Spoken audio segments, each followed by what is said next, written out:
بسم اللہ الرحمن الرحیم۔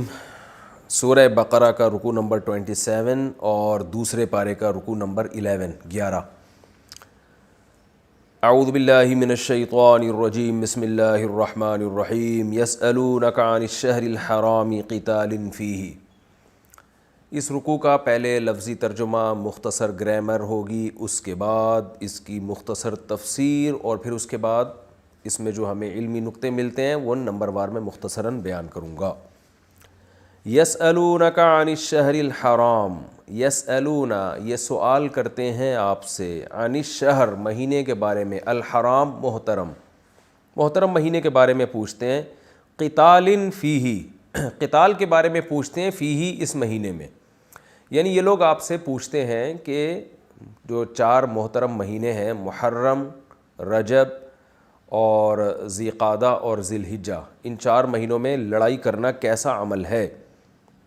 قل کہہ دیجئے، قتال فیہ ان مہینوں میں لڑنا کبیر بڑا کام ہے، یعنی بری بات ہے۔ کبیر ان کا مطلب ویسے تو کبیر بڑے کو کہتے ہیں، لیکن یہاں بڑے سے مراد بڑا عمل ہے، یعنی ایک بھاری عمل ہے۔ یہ کبیر کے بعد جب اعلیٰ آتا ہے نا تو اس کا مطلب ہوتا ہے کوئی چیز مشکل ہونا یا بھاری ہونا، تو یہاں اعلیٰ تو نہیں ہے لیکن محذوف ہے۔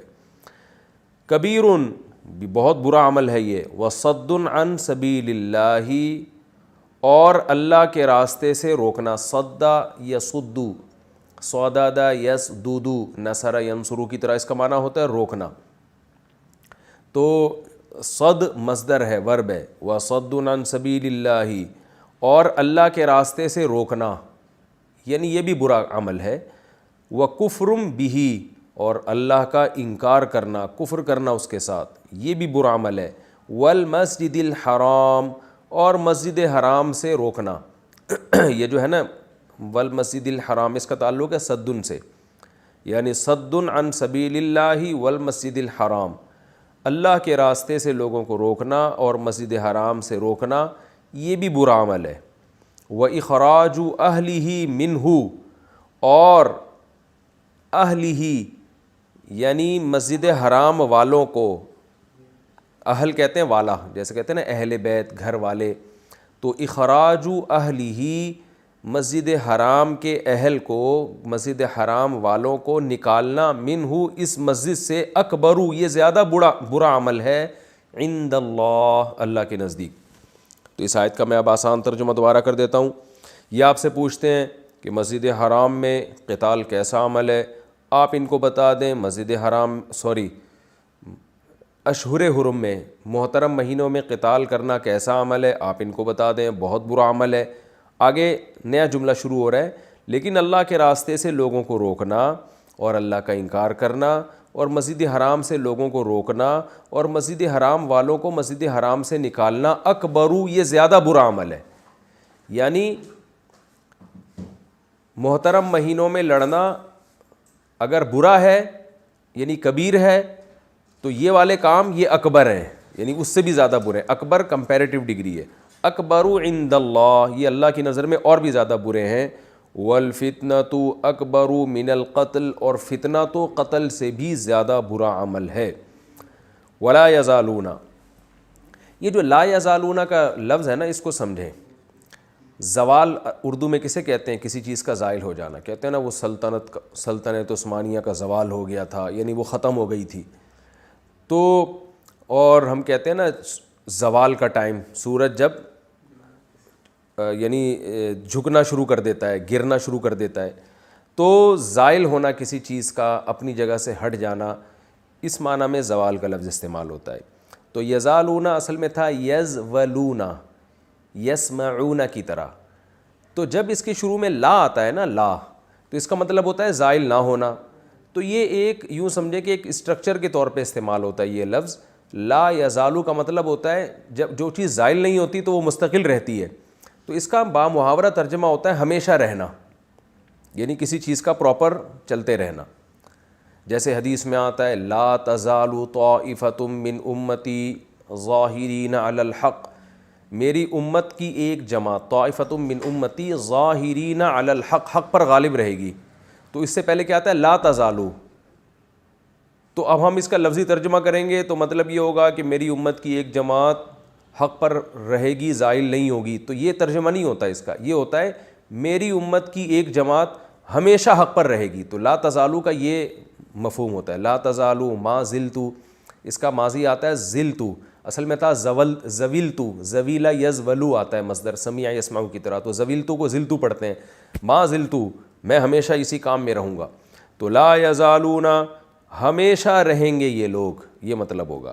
ولا یزالون، یہ لوگ ہمیشہ رہیں گے، یعنی یہاں لا کا ترجمہ نہیں ہوتا، یہ ذہن میں رکھیں. بس یہاں مطلب ہوگا ولا یزالون، یہ لوگ ہمیشہ رہیں گے، کافر لوگ، یقاتلون، تو قتال کرتے رہیں گے، کم تم سے، یہ ہمیشہ تم سے لڑتے رہیں گے، حتیٰ یہاں تک کہ یردو، اصل میں تھا یردو دونا، ینصرونا کی طرح، حتیٰ یردو، یہاں تک کہ رد کر دیں، لوٹا دیں، کم تم کو، عن دینکم، تمہارے دین سے. اس وقت تک یہ تم سے لڑتے رہیں گے. ان استطاعوا، اصل میں تھا ان استطاعوا، تو ملا کے پڑھا دیا ان استطاعوا، الف سائلنٹ ہو گیا. اگر یہ استطاعت رکھیں اس کی، استطاعوا اصل میں تھا استطوعوا، استخرجوا کی طرح، لیکن پڑھا جاتا ہے استطاعوا. اردو میں لفظ استعمال ہوتا ہے استطاعت. اگر ان کے اندر استطاعت ہو تو یہ تم سے ہمیشہ لڑتے رہیں گے یہاں تک کہ تمہیں اپنے دین سے ہٹا دیں گے. وَمَن يَرْتَدِدْ، یکتسب کی طرح، اور جو شخص ارتداد کرے گا، دین سے پیچھے ہٹے گا، منکم، تم میں سے، عن دینہ، اپنے دین سے، جو پیچھے ہٹے گا تم میں سے اپنے دین میں سے، فَيَمُتْ، فا کا معنی تو یمت، اصل میں ماتا یموتو، ماواتا یموتو کی طرح ہے، نصر ینصرو، تو اس کا معنی ہوتا ہے مرنا. تو یمت میں واو کو حذف کر دیا تو بن گیا یموتو سے یمت بن گیا، فیمت، اور پھر وہ مر گیا. وَهُوَ كَافِرٌ، اس حال میں کہ وہ کافر تھا. فَأُولَئِكَ، تو یہ ہیں وہ لوگ، حَبِطَتْ أَعْمَالُهُمْ، کہ ان کے اعمال ضائع ہو گئے. حبط اعمال اردو میں، یہ گاڑی اردو میں لفظ استعمال ہوتا ہے، اعمال کا ضائع ہو جانا. ان کے اعمال ضائع ہو گئے، فی الدنیا، دنیا میں بھی، والآخرہ، اور آخرت میں بھی. وَأُولَئِكَ أَصْحَابُ النَّارِ، اور یہ لوگ ہیں آگ والے لوگ، ہم فیہا خالدون، اور اس میں یہ ہمیشہ ہمیشہ رہیں گے. ان الذین آمنوا، بے شک وہ لوگ جو ایمان لائے، والذین ہاجروا، اور وہ لوگ جنہوں نے ہجرت کی، وجاہدوا فی سبیل اللہ، اور اللہ کے راستے میں انہوں نے جہاد کیا. اولئک، یہ ہیں وہ لوگ، یرجون رحمت اللہ، جو اللہ کی رحمت کی امیدیں لگا کے بیٹھے ہیں.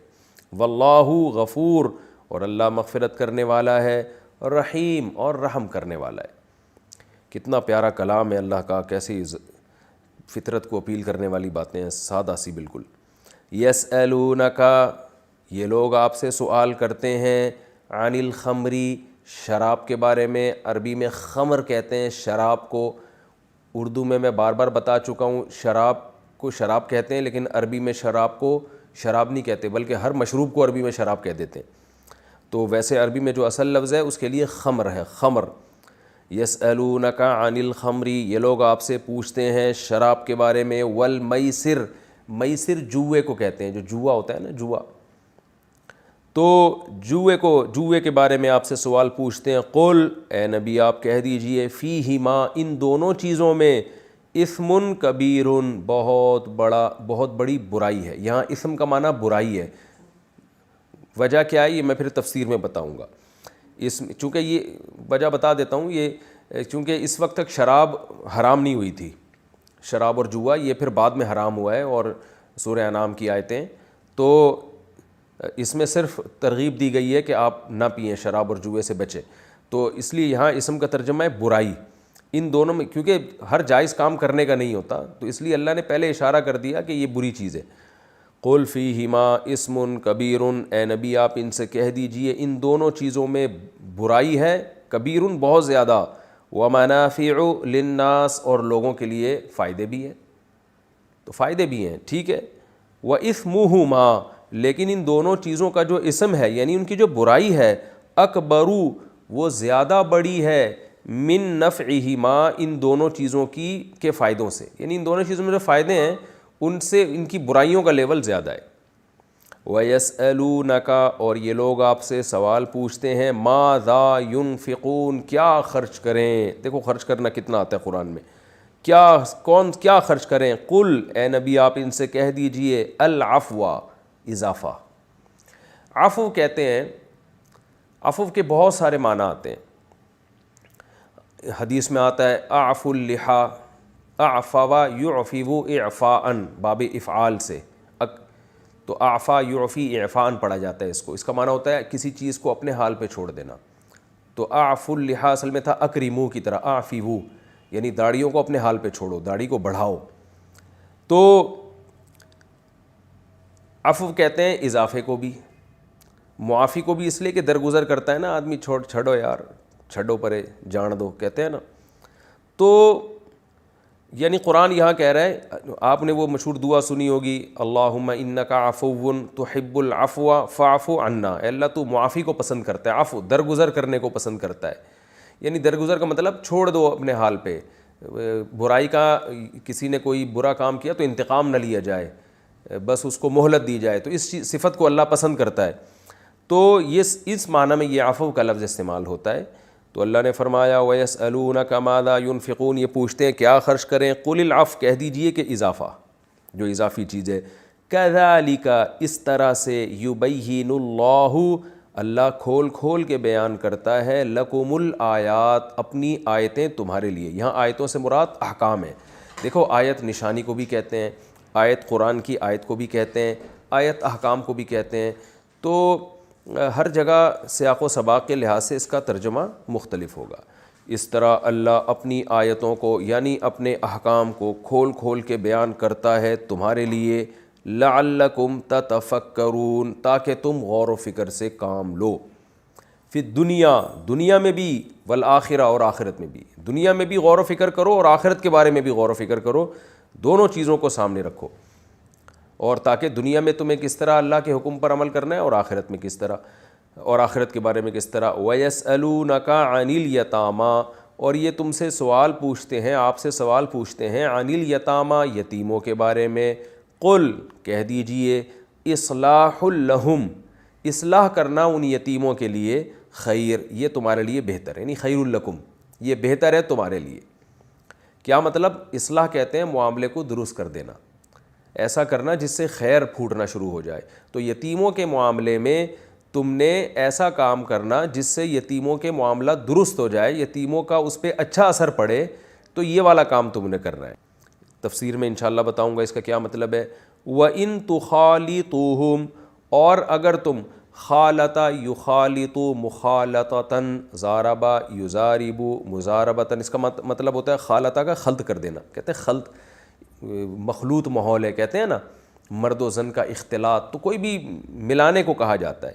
وَإِن تُخَالِطُوهُمْ اور اگر تم یتیموں کو اپنے ساتھ ملا لو گے، فَإِخْوَانُكُمْ تو وہ تمہارے بھائی ہیں، یعنی فَهُمْ إِخْوَانُكُمْ. اخ کی جمع اخوان آتی ہے. اخوان المسلمین کا نام سنا ہوگا نا آپ نے، ایک تنظیم ہے. تو وہ تمہارے یتیم جو ہیں اخوانکم تمہارے دینی بھائی ہیں. واللہ اور اللہ تعالیٰ یعلم المفسدہ جانتا ہے فساد مچانے والے کو بھی. افسدہ یفسد افساداً، باب اکرام، فساد مچانا اور مفسد فساد مچانے والا.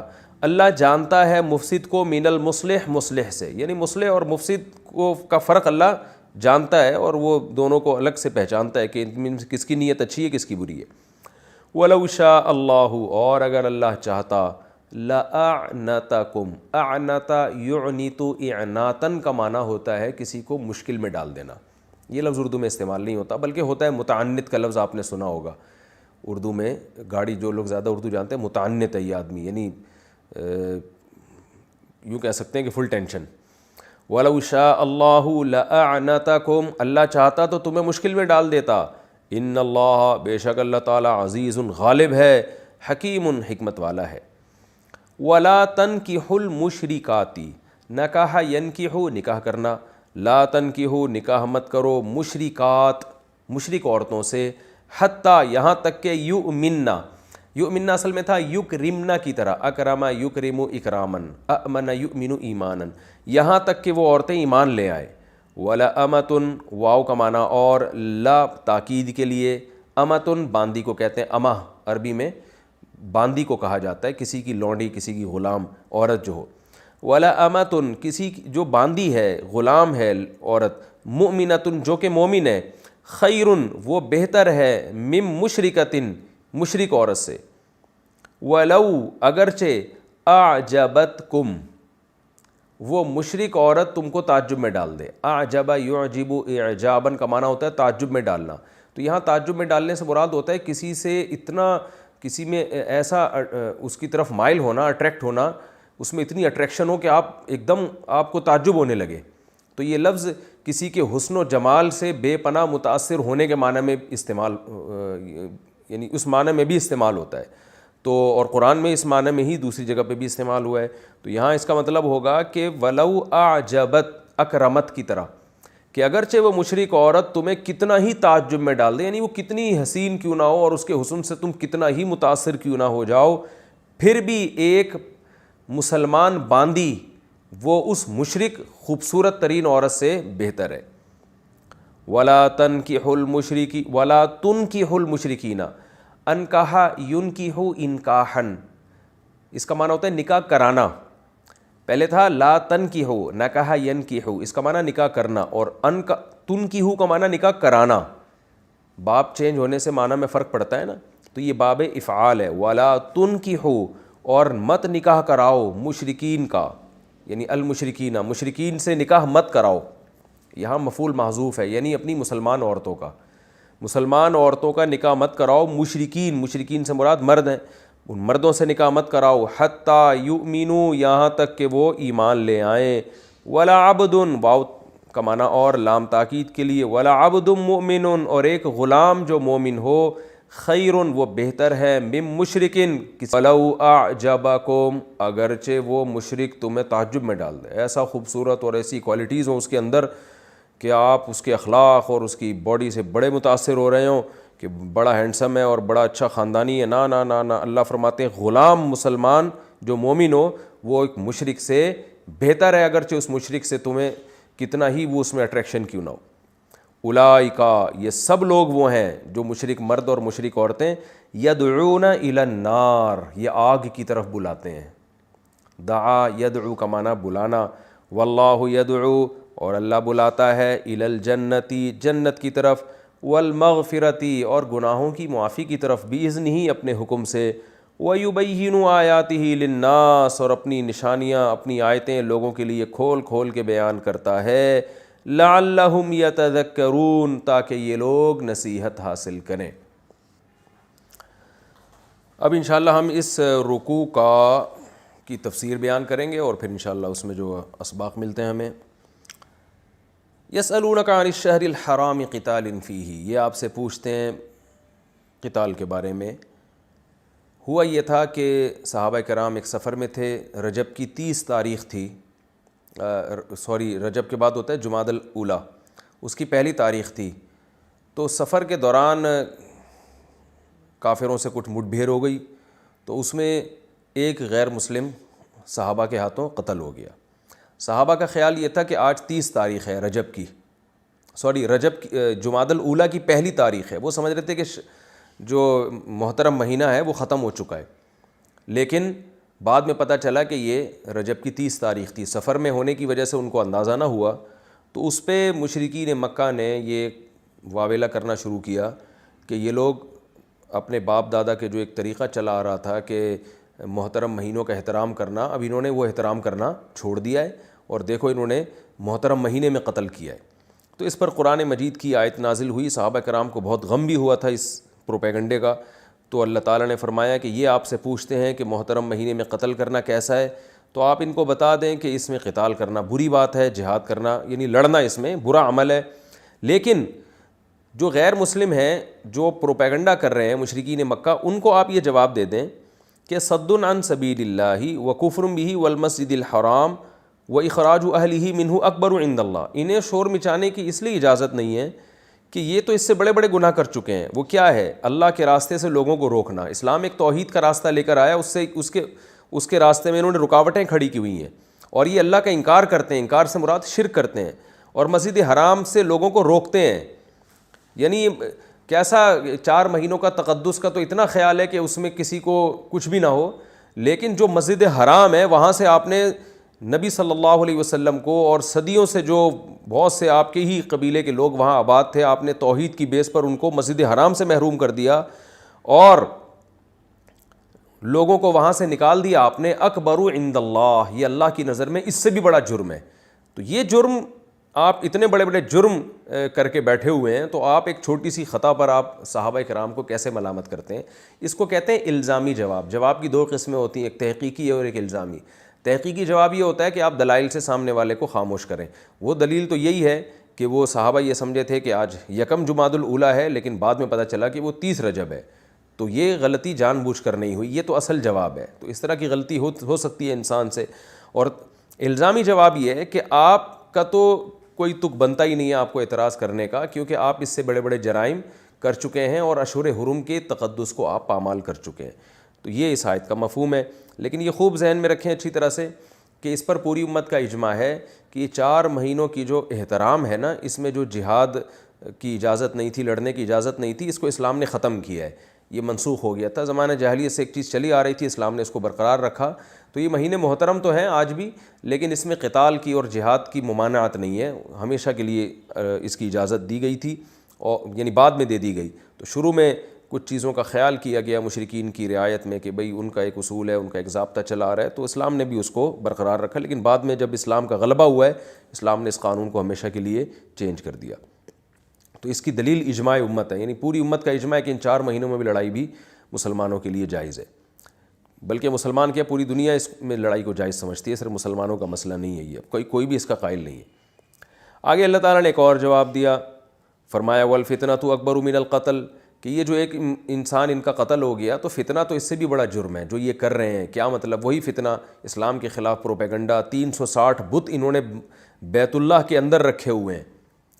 تو یہ بھی تو یعنی لوگوں کو شرک میں مبتلا کرنا, یہ بھی ایک بہت بڑا فتنہ ہے. جو توحید کا جو گڑھ تھا, مرکز تھا, اس میں اس کی اتنی بڑی توہین, جو اللہ کا گھر ہے اس کے اندر ہی بتوں کو لا کے رکھ دیا. ولا یزالون یقاتلونکم, اور اللہ فرماتے ہیں رہا یہ مسئلہ کہ یہ کہہ رہے ہیں 4 مہینوں میں لڑنا غلط ہے, تو ان کو موقع ملے گا تو یہ لڑیں گے. اور ان کے لڑائی کے کوئی یہ کسی اصول کے پابند نہیں ہے, تمہیں پابند بنا رہے ہیں, خود یہ پابند نہیں ہے. ان کی اندر کی حالت یہ ہے ولا یزالون یقاتلونکم, یہ ہمیشہ تم سے لڑتے رہیں گے, کوئی اصول کا ضابطہ اور کسی اصول کے پابند نہیں ہے.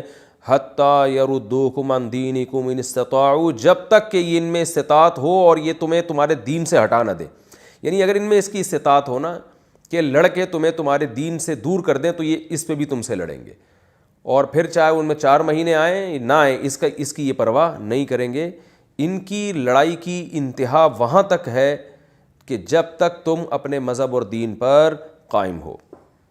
لیکن آگے اللہ نے اہل اسلام کو ڈرا دیا, فرمایا کہ یاد رکھو اگر تم ان کے پروپیگنڈے کی وجہ سے, ان کے لڑائی کی وجہ سے, اگر تم میں سے کوئی اپنے دین سے ہٹا, وَمَن يَرْتَدِدْ مِنْكُمْ عَنْ دِينِهِ, تم میں سے کوئی اپنے دین سے ہٹا, فَيَمُتْ وَهُوَ كَافِرٌ, مر گیا کفر کی حالت میں, یعنی توبہ نہیں کی اس نے, فَأُولَٰئِكَ حَبِطَتْ أَعْمَالُهُمْ فِي الدُّنْيَا وَالْآخِرَةِ, یہ وہ لوگ ہیں جن کے اعمال دنیا اور آخرت میں ضائع ہو جائیں گے, ساری نیکیاں اللہ برباد کر دے گا.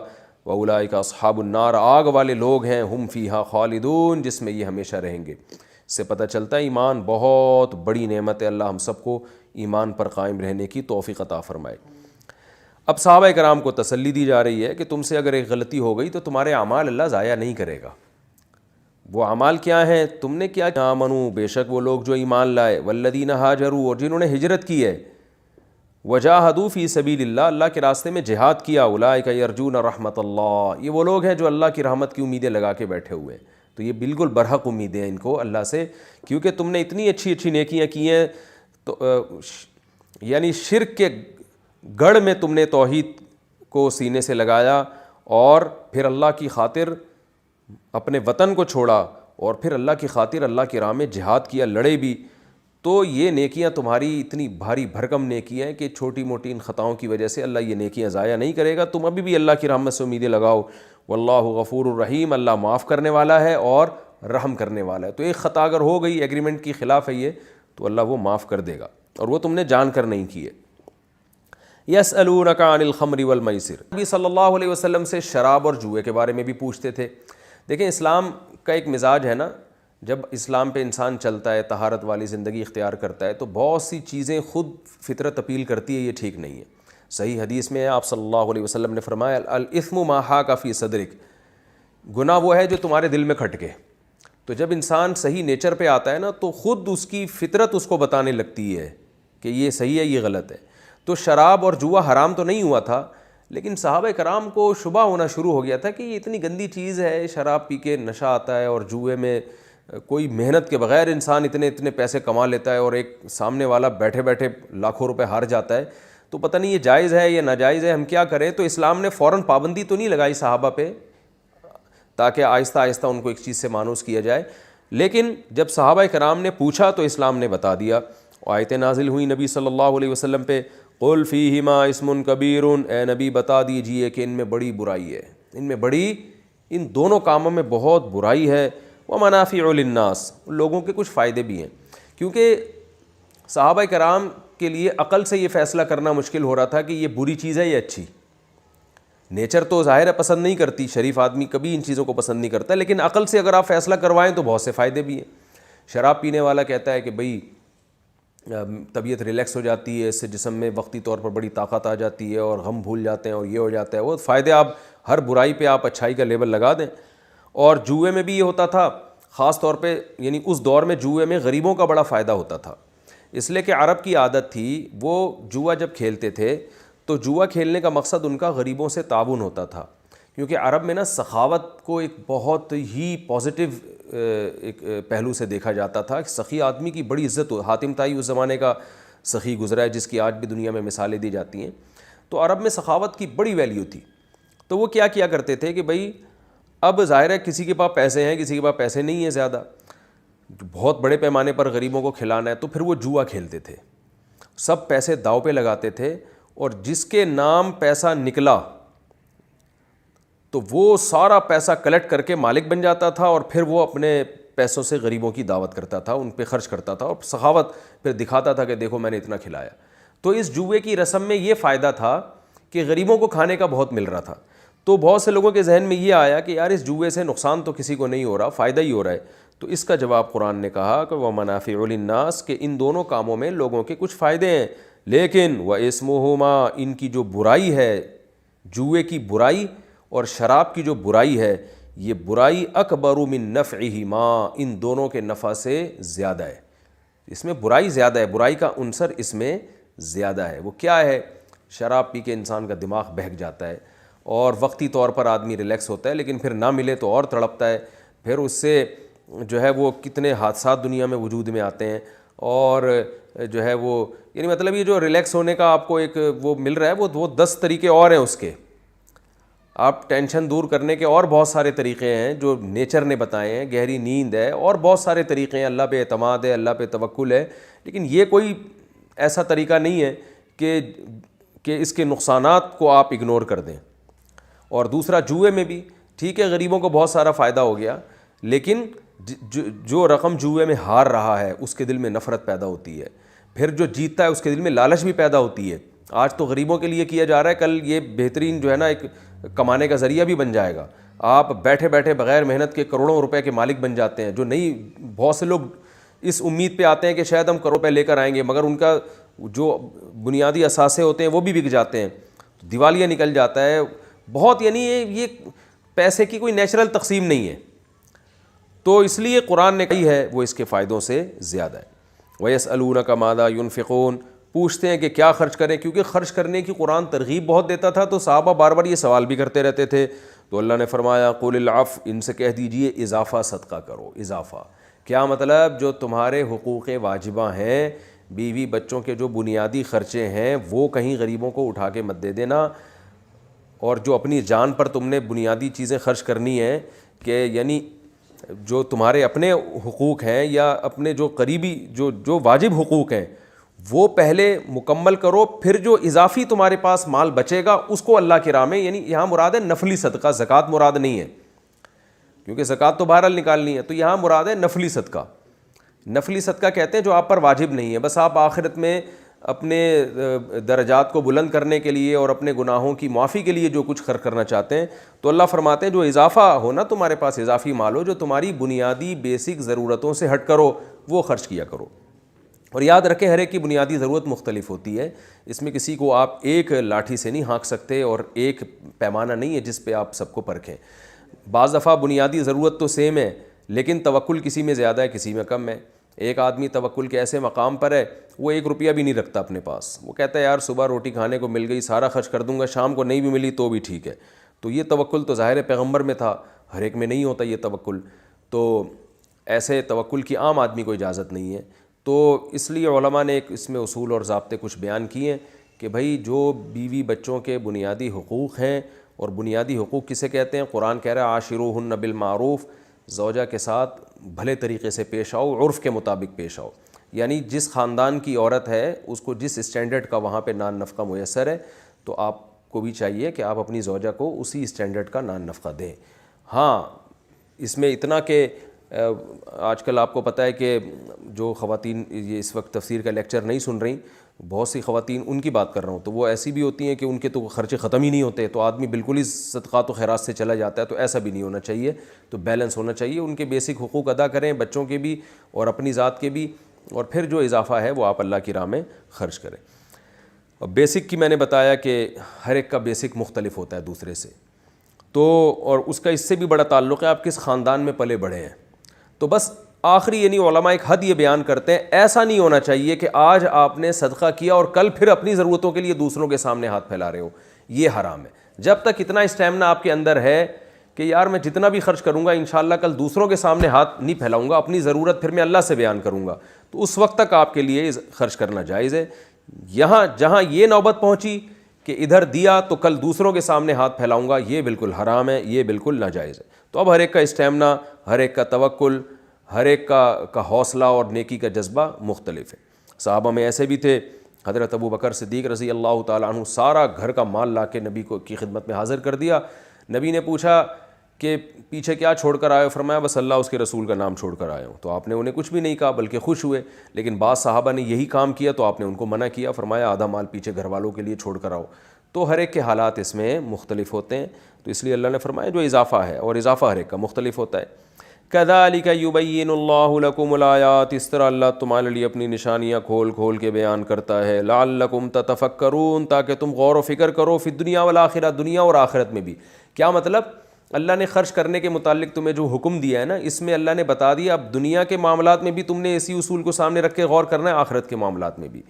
یعنی دنیا میں بھی دیکھنا ہے کہ بھائی کتنا دنیا میں ہم نے رہنا ہے اور اس حساب سے کتنا یہاں کھانا ہے. تو ایسا خرچ نہ ہو کہ کل دنیا میں ہم لوگوں سے بھیک مانگیں. تو یہ تو دنیا کا معاملہ ہو گیا. آخرت کا معاملہ ہو گیا کہ اب یہی نہیں کہ سارا ادھر ہی کھانا ہے اور صدقہ کرنا ہی نہیں ہے, تو کل آخرت میں بھی ہمیں ضرورت ہوگی اپنے گناہوں کو معاف کروانے کی, وہاں جمع کیا کروا رہے ہیں. تو یہ دونوں چیزوں میں بیلنس ہونا چاہیے. کیسی بہترین آیات ہیں. وَيَسْأَلُونَكَ عَنِ الْيَتَامَىٰ, یہ آپ سے یتیموں کے بارے میں سوال پوچھتے ہیں. وہ سوال یہ پوچھتے تھے کہ یتیم کے بارے میں جب آیتیں نازل ہوئیں کہ یتیم کا مال کھانا ایسے جیسے جہنم کے انگارے, تو صحابہ بہت ڈر گئے. اب دیکھیں یتیم کی 2 قسم کے مال ہوتے ہیں. ایک مال جو رکھے رکھے خراب ہو جاتے ہیں, جیسے کھانے پینے کی چیزیں یہ خراب ہو جاتی ہیں, اور ایک ہے پلاٹ ہے, سونا ہے, پیسے ہیں, یہ چیزیں تو الگ رکھی جا سکتی ہیں, جب یتیم سمجھدار ہوگا تو اس کے حوالے کی جائیں گی. لیکن کھانے پینے میں صحابہ کو بڑی پرابلم ہو رہی تھی کہ بھائی اب گھر میں یتیم ہم نے بچہ رکھا ہوا ہے, کفالت کر رہے ہیں, اپنا بھتیجا ہے, بھانجا ہے, کوئی بھی ہے, تو اب کھانا تو اکٹھا پکے گا, اب اس کے پلیٹ الگ, اپنا گوشت الگ, اس کے دال الگ, اپنی دال الگ, تو وہ سڑ جاتی ہے اور بڑے مسائل اس میں کھڑے ہو جاتے ہیں. اب کھانا اس کا بچا تو ہم کھا نہیں سکتے, وہ رات کو کھلائیں گے وہ خراب نہ ہو جائے. تو صحابہ بہت ٹینشن میں آ گئے تھے کہ بھئی یہ تو اب آگ کے انگارے کھانے کے برابر ہو گیا, اور اگر ہم نے اکٹھے کھانا پکایا تو ایسا نہ ہو کہ 2 لقمے ہم زیادہ کھا لیں. یعنی مثال کے طور پر آدھا کلو, 1 پاؤ دال اس کی پکی اور آدھا کلو ہماری پکی, اور ہم نے آدھا کلو سے زیادہ کھا لی. ایک مثال دے رہا ہوں میں. تو صحابہ بہت زیادہ ڈر گئے تھے کہ ایک نوالا بھی اضافی ہمارے پیٹ میں نہ چلا جائے. تو اس لیے اللہ نے ان کے لیے نرمی کے حکام نازل کیے. فرمایا کہ یتیم کے بارے میں آپ یہ پوچھتے ہیں تو قل اصلاح لہم خیر, دیکھو وہ کام کرو جس میں ان کا فائدہ ہو, ان کی اصلاح ہو. تو اگر ان کے لیے الگ کھانا پکے گا تمہارے لیے الگ, تو ان کا کھانا ضائع ہوگا, اس میں نقصان ان کا ہے. لہذا اس کھانے کو مرج کر سکتے ہو, ملا سکتے ہو, کھا لو, کیونکہ اس میں ان کا نقصان نہیں ہے بلکہ فائدہ ہے. تو کسی دن تم زیادہ کھا لو گے تو کسی دن وہ بھی تو زیادہ کھا لیں گے نا. دونے والے تم نے کھا لیے تو دونے والے وہ زیادہ کھا لیں گے. وَإِن تُخَالِطُوهُمْ اگر تم ان کو اپنے ساتھ خلط کر لیتے ہو, فَإِخْوَانُكُمْ یعنی فَهُمْ إِخْوَانُكُمْ تو وہ تمہارے دینی بھائی ہیں, کوئی ٹینشن کی بات نہیں ہے, دینی بھائی ہیں. اس میں یاد رکھو یہ تو دینی بھائی اس لیے کہہ دیا کہ زیادہ تر یتیم مسلمان ہی ہوا کرتے تھے, لیکن فقہا کا اس پر اجماع ہے کہ کافر یتیم کا بھی یہی حکم ہے. اگر آپ کسی کافر یتیم بچے کو گھر میں لے کے پالتے ہیں تو اس کے ساتھ بھی اسی طرح آپ کو رعایت کرنی پڑے گی, اس کا مال بھی آپ کے لیے حلال نہیں ہے. تو اللہ نے فرمایا کہ تم ملا سکتے ہو ان کے, یعنی کافر کے مال کو بھی اپنے مال کے ساتھ, یتیم بچے کے مال کو بھی اپنے مال کے ساتھ ملا سکتے ہیں کھانے پینے میں. واللہ یعلم المفسد من المصلح, فرمایا ہاں اللہ مفسد اور مصلح کو جانتا ہے. اللہ کو پتہ ہے کس کی نیت ملانے سے کیا ہے. اگر نیت اصلاح ہے کہ یار اس کا بھی فائدہ میرا بھی فائدہ پھر تو ٹھیک ہے, لیکن اگر نیت یہ کہ ملا کے میں زیادہ پھوڑ دوں گا, زیادہ کھا لوں گا, تو اللہ فرماتے ہیں اس خدا کو تمہیں جواب دینا ہے, وہ جانتا ہے. وَلَوْ شَاءَ اللَّهُ لَعَنَتَكُمْ اللہ چاہتا تو تمہیں مشکل میں ڈال دیتا, اور حکم یہ دیتا کہ اس کے مال کو یعنی اس کے کھانے پینے کو بالکل الگ رکھو, لیکن اللہ نے تمہیں نرمی دے دی, کیونکہ اس کا نقصان یہ ہوتا کہ پھر لوگ یتیموں کی کفالت ہی چھوڑ دیتے. لوگ کہتے ہیں بھائی یہ تو بڑی ٹینشن والا کام ہے, کون اتنا حساب و کتاب رکھے گا. تو اس لیے اللہ نے اس کام کا ہمیں حکم دیا جس میں یتیموں کا فائدہ ہے. کوئی بات نہیں, دونے والے کبھی تم کھا لو گے کبھی وہ کھا لیں گے. تو اللہ فرماتے ہیں اللہ چاہتا تمہیں ٹینشن میں ڈال سکتا تھا, لیکن اللہ نے آسانی دی. ٹینشن کیا ہوتی, وہی میں نے بتائی کہ الگ الگ حکم ہوتا تو تم یتیموں کو پالنا ہی چھوڑ دیتے, اور پالنا چھوڑ دیتے ہو یتیم کی کفالت کے ثواب سے محروم ہو جاتے. ان اللہ عزیز الحکیم, بے شک اللہ غالب اور حکمت والا ہے. غالب کا مطلب جو چاہتا ہے حکم دیتا ہے. اس نے حکم دے دیا کہ اس کے مال کو اپنے مال کے ساتھ ملا دو, اور حکیم کا مطلب حکمت والا. اس حکم میں بھی حکمت ہے, یتیموں کا بھی فائدہ تمہارا بھی فائدہ. تو یاد رکھیں اس سے صرف وہ اموال مراد ہیں جو مرج نہ کیے جائیں تو اس میں نقصان ہو. اس میں جائیدادیں داخل نہیں ہیں, اکاؤنٹ داخل نہیں ہے کہ آپ نے پتہ چلا جوائنٹ اکاؤنٹ کھول لیا یتیم کے ساتھ مل کے, اب دونوں طبیعت سے پھوڑ رہے ہیں اس کو, یہ جائز نہیں ہے. پیسے الگ رکھے جا سکتے ہیں, پلاٹ اور یہ ساری چیزیں الگ رکھی جا سکتی ہیں, گولڈ اور یہ سب چیزیں. ان اللہ عزیز الحکیم, بے شک اللہ تعالیٰ زبردست غالب اور حکمت والا ہے. تو یہ تو اچھا, اگلی آیتیں جو ہیں چونکہ ان میں بھی کافی تفصیل ہے, اور پھر اس رکوع سے جو ملنے والے اسباق ہیں وہ بھی, تو یہ وقت ہمارا بہت تھوڑا رہ گیا ہے, تو اس کو ہم یہیں پر ختم کرتے ہیں. اور انشاءاللہ پھر اگلے ایپیسوڈ میں اس رکوع سے متعلق جو مزید احکام ہوں گے, جو آیت رہ گئی ہے وہ بھی, اور اس میں جو اسباق ملتے ہیں وہ بھی انشاءاللہ بیان ہوں گے. اللہ تعالیٰ سمجھنے کی, عمل کرنے کی توفیق عطا فرمائے.